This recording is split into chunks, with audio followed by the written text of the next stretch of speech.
Hello students, welcome to nursing education. Today we are going to discuss a very important topic that is depression from mental health nursing. Depression जो है वो आपकी एक mental health का disorder है, psychiatric का disorder है जिसको हम आज डिस्कस करेंगे. डिप्रेशन की डेफिनेशन डिस्कस करते हैं सबसे पहले. An alteration in mood that is expressed by feelings of sadness, despair and pessimism. मतलब जब कोई भी हमारा मूड है वो अल्टर हो जाता है और मूड अल्टर होने की वजह से हमें सैडनेस वाली फीलिंग आती है, पेसिमिज्म वाली फीलिंग आती है. पेसिमिज्म का मतलब होता है बहुत ही ज़्यादा नेगेटिव फीलिंग, हर एक चीज़ के बारे में बहुत ज़्यादा नेगेटिव सोचना. और there is a loss of interest in usual activities. जो भी पर्सन की यूजुअल एक्टिविटीज़ होती हैं, डेली एक्टिविटीज़ होती हैं, पर्सन का उसमें इंटरेस्ट नहीं रहता है. और कुछ सोमेटिक सिम्टम्स जो हैं वो एविडेंट होते हैं इस डिजीज़ कंडीशन के अंदर. भूख भी, जैसे कि एपेटाइट यानी कि भूख में चेंजेस आ जाते हैं, चेंजेस इन एपेटाइट, और स्लीप पैटर्न में चेंजेस आ जाते हैं. मेनली आप याद रखिएगा कि जो डिप्रेशन है उसमें एक्टिविटी पर्सन की डिक्रीज़ हो जाती है, उसका मूड डिक्रीज़ हो जाता है, उसकी जितनी भी साइकोमोटर एक्टिविटीज़ हैं वो डिक्रीज़ हो जाती हैं. एक ट्राइड की फॉर्म में हम इसको लर्न कर सकते हैं. जैसे कि आपका जो ये है डिप्रेशन, इसके अंदर आपका जो क्या है, साइकोमोटर एक्टिविटीज़, मूड, और उसके साथ साथ आपकी जो फीलिंग्स हैं, जितनी भी चीज़ें हैं वो सारी डिक्रीज़ हो जाती हैं, जिसकी वजह से आपकी डेली एक्टिविटीज़ भी डिक्रीज़ होती हैं. अगर इसकी एपिडेमियोलॉजी की बात करें तो मेल्स में ये 8 से 12% होती है और फीमेल्स में 20 से 26% डिप्रेशन होता है. डिप्रेशन जो है वो वुमेन में ज़्यादा होता है एज़ कम्पेयर टू मेन. और मेनली ये उन लोगों में होता है जो डिवोर्सी हैं या फिर सेपरेटेड हैं. डिप्रेशन बहुत ही ज़्यादा डिप्रेशन एसोसिएटेड होता है बहुत ज़्यादा अदर मेडिकल कंडीशंस के साथ साथ भी. इसकी क्लासिफिकेशन दे रखी है डिप्रेशन की 32 F32 से क्लासिफिकेशन है डिप्रेसिव एपिसोड्स की.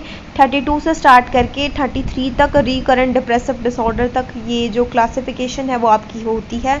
अगर 32.0 से स्टार्ट करें तो काफ़ी ज़्यादा इजी है, आप ऐसे लर्न कर सकते हैं. Mild, moderate, severe without psychotic symptom, severe with psychotic symptom, other and depressive episode unspecified.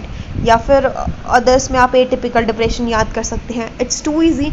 Mild, moderate, severe without psychotic, severe with psychotic, atypical, unspecified and recurrent depressive disorder. तो आप ऐसे classification को learn कर सकते हैं. Classification आपको जैसे दे रखी है वैसे ही एग्ज़ाम में लिखनी होगी, काफ़ी ज़्यादा इंपॉर्टेंट होती है क्लासिफिकेशन.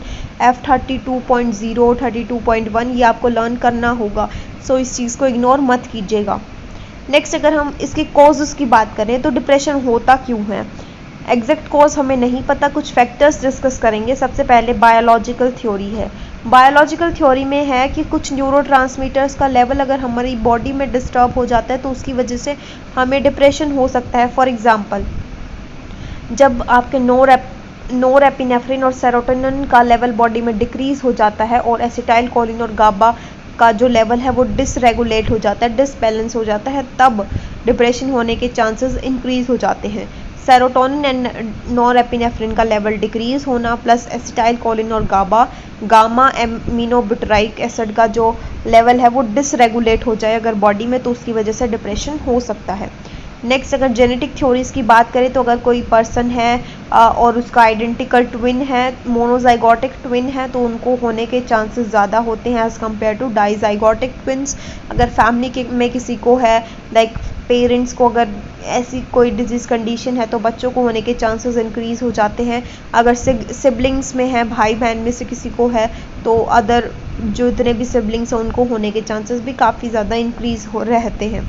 अगर एंडोक्राइन थ्योरी के अंदर बात की जाए तो अगर किसी पर्सन के ब्रेन में कोई दिक्कत है, एनाटॉमिक या फिजियोलॉजिकल कोई डिस्टर्बेंस है, कोई डिसबैलेंस है, कोई ऑर्गन अच्छे से वर्क नहीं कर रहा है, कोई एबनॉर्मेलिटी है, कॉर्टिसोल, थायराइड या फिर हार्मोनल कोई भी एबनॉर्मेलिटी है, तो उन सब चीज़ों की वजह से भी क्योंकि अगर ब्रेन में दिक्कत होगी, एंटीरियर पिट्यूटरी, पोस्टीरियर पिट्यूटरी में अगर कोई दिक्कत आ जाती है तो जो हमारे हार्मोन्स का लेवल है वो बॉडी में अच्छे से सिक्रीट नहीं होगा. अगर बॉडी में अच्छे से हार्मोन्स का लेवल बैलेंस नहीं होगा तो एंडोक्राइन सिस्टम अफेक्ट हो सकता है, जिसकी वजह से डिप्रेशन कॉज हो सकता है.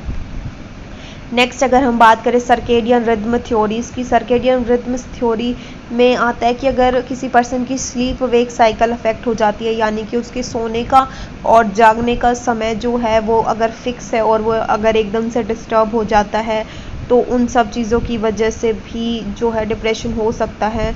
इसमें यानी कि अगर जेट लैग आ जाता है, फॉर एग्ज़ाम्पल अगर कोई पर्सन है वो इंडिया से कनाडा गया है, तो फिर उसकी वजह से उसकी स्लीप वेक साइकिल काफ़ी अफेक्ट होगी, क्योंकि जिस टाइम वो रात में यहाँ पर सोता था वहाँ पे उस टाइम कोई और टाइम होता है जिसकी वजह से वो सो नहीं पाता, प्लस वहाँ पे वर्कलोड ज़्यादा हो जाता है, तो नाइट में पार्ट टाइम वर्क करने की वजह से ढंग से स्लीप नहीं ले पाते, तो इन सब चीज़ों की वजह से जेट लैग आ जाता है और पर्सन की स्लीप वेक साइकिल अफेक्ट हो जाती है, जिसकी वजह से उसको डिप्रेशन होने के चांसेस काफ़ी ज़्यादा इंक्रीज़ हो जाते हैं। अगर पर्सन की स्लीप वेक साइकिल अफेक्ट होगी तो उसकी एक्टिविटी पैटर्न भी अफेक्ट होगा, उसका हार्मोनल सिक्रीशन अफेक्ट होगा, उसकी जो कुछ मेडिकेशंस भी ऐसे होती हैं और कुछ अगर वो अच्छे से खाना नहीं खा रहा है, प्लस अगर उसको उसके हार्मोन्स फ्लक्चुएट कर रहे हैं, तो इन सब चीज़ों की वजह से डिप्रेशन काफ़ी ज़्यादा हो जाता है बच्चों को या फिर किसी भी पर्सन को। अगर उसके ब्रेन के स्ट्रक्चर में कोई भी डिसबैलेंस है, जैसे कि अगर उसका जो फ्रंटल लोब है वहाँ पे न्यूरॉन्स का लॉस हो रहा है, या फिर सेरिबेलम बेसल गैंग्लिया में कोई और दिक्कत है, तो इन सब चीज़ों की वजह से भी पर्सन को डिप्रेशन होने के चांसेस इंक्रीज़ हो जाते हैं। नेक्स्ट अगर साइकोलॉजिकल थ्योरीज़ की बात की जाए, साइकोलॉजिकल थ्योरी में आता है कि अगर फ्रूड ने एक्सप्लेन किया था depression results due to a loss of loved object. अगर साइकोएनालिटिक थ्योरी में ये है कि अगर कोई पर्सन अपना लव्ड ऑब्जेक्ट खो देता है, लॉस हो जाता है उसका, तो इस वजह से भी पर्सन को डिप्रेशन हो सकता है। बिहेवियर थ्योरी में आता है, this theory of depression connects depressive phenomena to the experience of uncontrolled events. According to this model, depression is conditioned by repeated losses in the past. Behavior theory में आता है अगर किसी पर्सन को repeated loss हो रहा है past में हर एक चीज़ का, फॉर एग्जांपल मनी का या फिर उसके लव्ड वंस का, किसी भी चीज़ का, तो उस सब चीज़ों की वजह से उसका बिहेवियर अफेक्ट होता है। उसको लगने लग जाता है कि मेरे साथ तो बुरा ही बुरा हो रहा है, तो जिसकी वजह से वो डिप्रेशन में जा सकता है। कॉग्निटिव थ्योरी में आता है अगर उस पर्सन की कॉग्निटिव लाइक थिंकिंग वगैरह, मेमोरी, ये सब कुछ अफेक्ट है और वो नेगेटिव एक्सपेक्टेशन रखता है अपने एनवायरनमेंट से, अपने आप से, अपने फ्यूचर से, अगर वो नेगेटिव एक्सपेक्टेशंस रखता है तो इन सब चीज़ों की वजह से भी उसको डिप्रेशन हो सकता है। नेक्स्ट सोशोलॉजिकल थ्योरी की बात करें तो अगर उसकी जो सोशल लाइफ है वो स्ट्रेसफुल चल रही है, लाइक उसकी लाइफ में डिवोर्स हुआ है या फिर डेथ हो गई है किसी लव्ड वन की, या फिर फाइनेंशियल क्राइसिस चल रहा है, तो इन सब चीज़ों की वजह से भी पर्सन को डिप्रेशन हो सकता है। Psychopathology of depression, mental health nursing में आपसे कोई भी साइकोपैथोलॉजी नहीं पूछी जाती है क्योंकि वो आपके सिलेबस में नहीं होती है, तो ये हम डिस्कस नहीं करेंगे। नेक्स्ट हम साइन सिम्टम्स डिस्कस करेंगे डिप्रेशन के।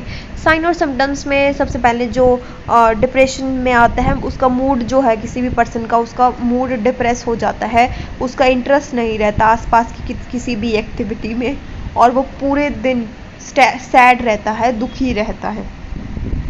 डिप्रेसिव कॉग्निशन, तो उसकी जितनी भी कॉग्निटिव एबिलिटीज़ होती है, थिंकिंग, मेमोरी और लर्निंग, ये सब डिप्रेस हो जाती है। होपलेस फील करता है पर्सन, पेसिमिस्ट हो जाता है, हमेशा हर एक चीज़ के बारे में नेगेटिव सोचता है।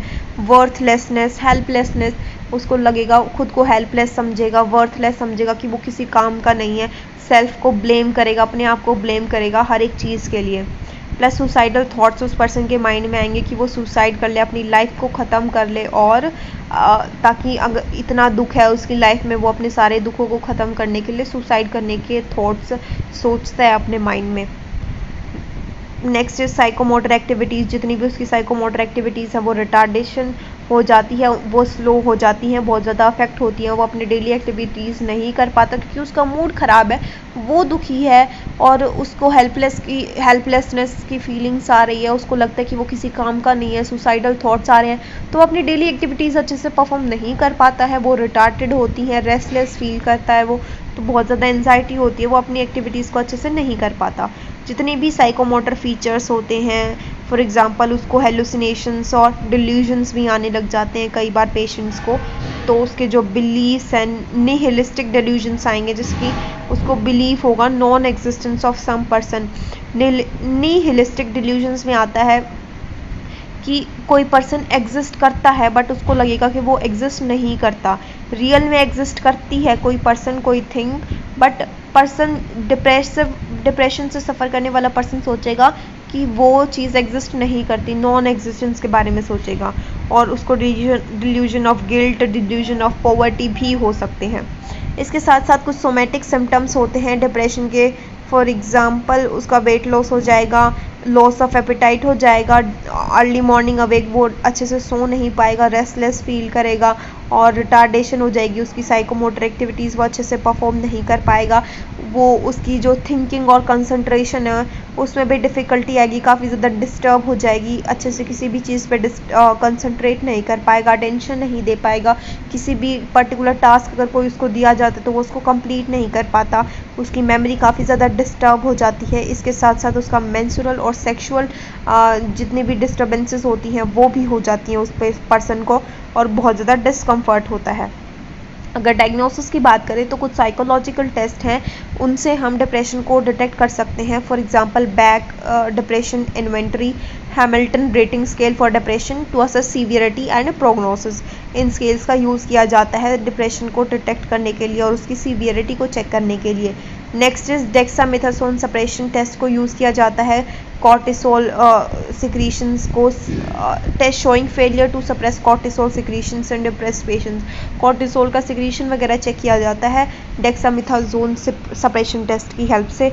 टॉक्सिकोलॉजी स्क्रीनिंग कर सकते हैं, और हम DSM-5 क्राइटेरिया के बेसिस पे जो भी डायग्नोसिस है उनका यूज़ करके हम डिप्रेशन को जो है वो पता लगा सकते हैं, डायग्नोज कर सकते हैं। अगर हम ट्रीटमेंट की बात करें तो ट्रीटमेंट में हम एंटी डिप्रेसेंट्स देते हैं। एंटी डिप्रेसेंट्स की मेनली क्लासिफिकेशन 5 होती है, TCA, SSRIA, SNRIA, MAO and atypical anti depressants. तो इन ड्रग्स के नाम आप याद कर सकते हैं। हर एक क्लासिफिकेशन से 2 ड्रग्स के नाम आप याद करेंगे तो वो काफ़ी होगा। एंटी डिप्रेसेंट्स अलग से क्लासिफिकेशन है ड्रग्स की जो स्पेशली हम डिप्रेशन में देते हैं, और एंटी डिप्रेसेंट्स हम बाइपोलर मूड डिसऑर्डर में भी देते हैं। तो इस क्लासिफिकेशन को लर्न करके आप कुछ 2 मेडिसिन जो हैं वो हर एक क्लासिफिकेशन की लर्न कर सकते हैं।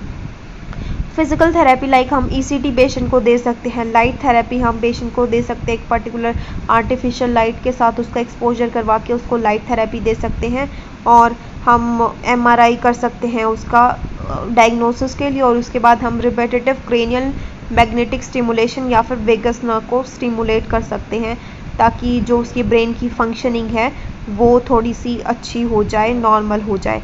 इसके अलावा हम उसको अलग थेरेपीज़ दे सकते हैं साइको सोशल ट्रीटमेंट के अंदर। फॉर एग्जांपल हम पेशेंट को साइकोथेरेपी दे सकते हैं अगर उसको साइको एनालिटिक इंटरवेंशंस की ज़रूरत है तो, अगर साइको एनालिटिक इंटरवेंशंस की वजह से उसको डिप्रेशन हुआ है।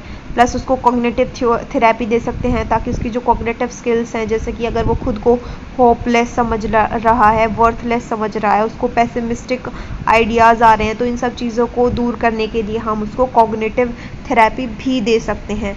और इसके साथ साथ हम उसको सपोर्टिव साइकोथेरेपी दे सकते हैं, जिसके अंदर पेशेंट को रिलैक्स किया जाता है, वेंटिलेशन दिया जाता है और ऑक्यूपेशनल थेरेपी भी दी जा सकती है।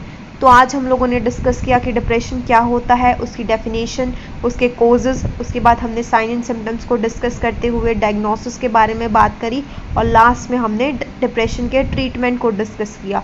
अगर आपको इस वीडियो में कोई भी डाउट है तो कमेंट सेक्शन में कमेंट कर सकते हैं, और मेंटल हेल्थ नर्सिंग से रिलेटेड वीडियोस आप मेरे चैनल की प्लेलिस्ट में देख सकते हैं, और भी टॉपिक्स को मैंने अच्छे से एक्सप्लेन किया हुआ है। Thank you guys for watching the video, and don't forget to like, comment, share and subscribe Nursing Education.